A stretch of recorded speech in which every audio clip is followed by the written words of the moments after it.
What's up, everybody? Random Rants here with another random rant. And today I want to talk about something really special for me.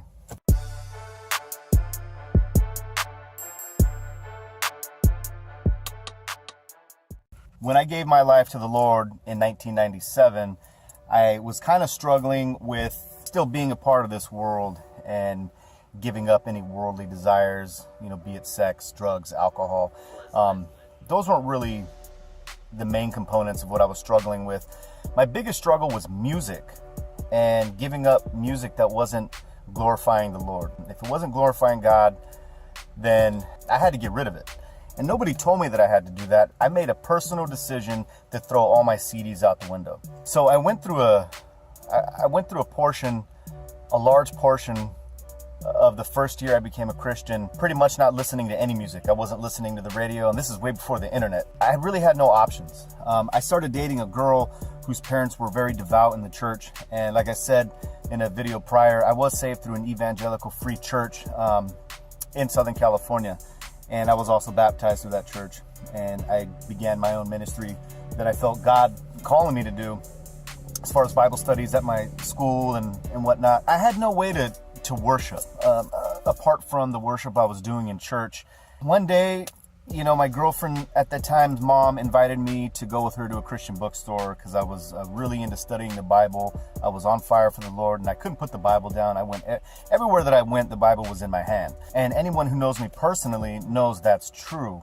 It got to the point where a lot of people wouldn't even want to talk to me. They would avoid conversation because I would always bring the conversation to the Lord and do you know the Lord and have you accepted Jesus as your Savior? And if they told me no, then I would invite them to prayer. I'd invite them to accept Jesus into their heart. And there was still something missing. In this bookstore, I found a CD it was in a small bookshelf, and the section was Christian pop or Christian rap or something like that. Anyways, there was only maybe 2 or 3 rap artists on this shelf. One of them happened to be a guy named T-Bone. Why? And I laughed because I remember him being the corniest dude I'd ever heard. Some of his beats were cool, but his wordplay wasn't exactly what I was used to. I just come off of listening to cats like Wu-Tang. I was listening to Mobb Deep. I was listening to I don't want to glorify any other names, but I was listening to a lot of East Coast and West Coast gangster rap, pretty much.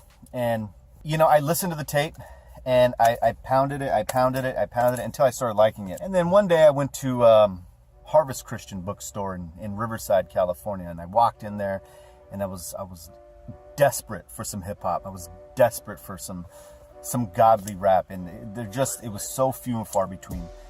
And I walked into the bookstore and found K2S, and they had like one good track. It was a really hot beat, and the rest was just cornball, and it was just Christian hip hop had just been born a few years prior, so they were still working out the kinks on what was feasible, what was acceptable as far as lyricism. What can we talk about, what can't we talk about?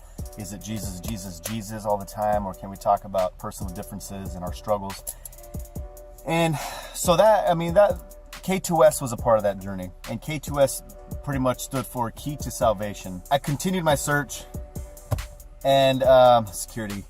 I'm actually on my lunch break right now, and security is just cruising around making sure I'm not a vagrant. A year later, so actually I came to the Lord in 96, and this is like beginning of 97. I walk into another bookstore and I find another CD with an extremely corny album cover. And it was by a group called Cross Movement. And the name of the album was Heaven's Mentality. I'm going to tell you right now that album changed my life forever. And I still play Heaven's Mentality. Hold on real quick. Sorry about that. That was my lady on her way to go take care of some personal things. Anyways, so this album, Heaven's Mentality, really changed the way I looked at hip hop. And I remember there was a song on that album called Who's the Man? This was probably one of the hardest Christian rap beats I'd heard. And, it was with the rapper, his name is Fanatic. And he just killed this song. And I let my brother listen to it. And he brought me to the Lord, in essence. But I kind of shot further with with the type of music I was listening to. I was more interested in rap than he was. But he heard the song and he's like, wow, that's really good. These guys are like a Christian Wu-Tang. And I was like, yeah, maybe. But Wu-Tang was kind of far out there with their lyrics. I didn't understand a lot.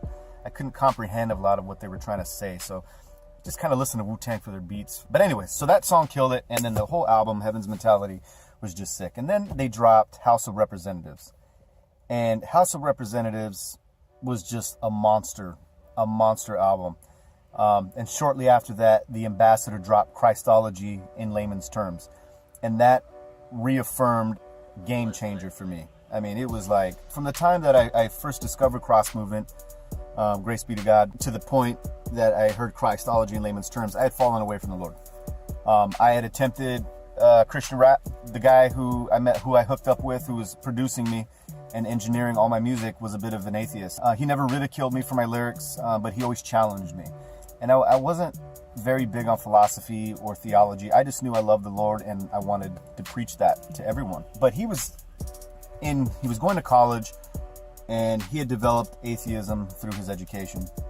And he was trying to, like I said, he didn't push it on me, but he was always challenging me, like, does God really exist, and why does he exist, and asking me crazy questions that I couldn't even fathom. So after meeting him and his friends, and the constant bombardment and the constant challenging on why am I a Christian and Christians are hypocrites, I stuck to my guns, and I pushed as long as I could, until eventually I slowly transitioned into secular rap. So I went from sacred to secular, almost like that. It was overnight. And I didn't walk away from the Lord so much as I walked away from the church, because in my secular lyrics, in my worldly lyric, I was constantly sneaking God in there. Sort of like what Chance the Rapper's doing. And this was a while ago. This was before anybody was even talking about Christian rap. And the fact is, a lot of my friends get in my car, and if I was listening to Christian rap, they're like, is this godly rap? Yeah, it is. And their minds are always blown. So sacred to secular. And that's really the point of why I'm making this video, because the Ambassador just dropped a new album called Sacred to Secular.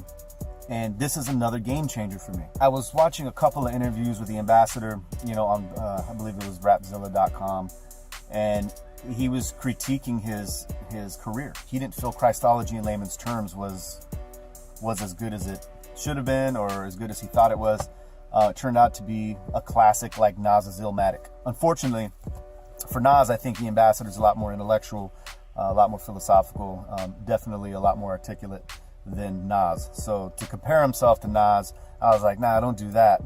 Don't do that. You're way better than Nas, on so many different levels. And I've purchased, for the most part, every cross movement album that ever came out. With the internet radio wave and, the whole Spotify thing, I'm ashamed to say that I haven't purchased Ambassador's album yet. I pay my $9.99 a month for Spotify, and I'm sure the Ambassador's getting paid somehow. I just want to support the ministry financially if I can. So, that's really important for me. I do want to support the ministry, and I look at it as a form of tithing, even though I don't tithe as much as I should. I just want to shout out to the Ambassador. If he ever sees this video, which you probably won't, big ups to you. And I just want to let you know that you and the cross movement really changed my life as far as finding my voice spiritually through hip hop.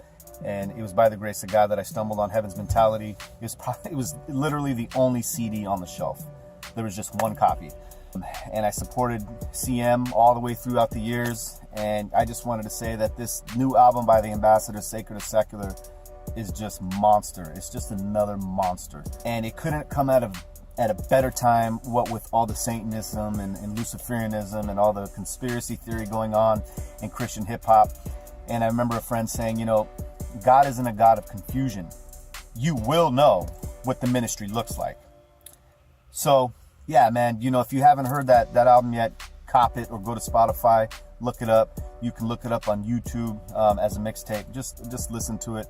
If you're struggling with, Christian hip hop and, bouncing back from the world to Christian, listening to this new Ambassador LP is really bringing me back to where I feel like I need to be spiritually.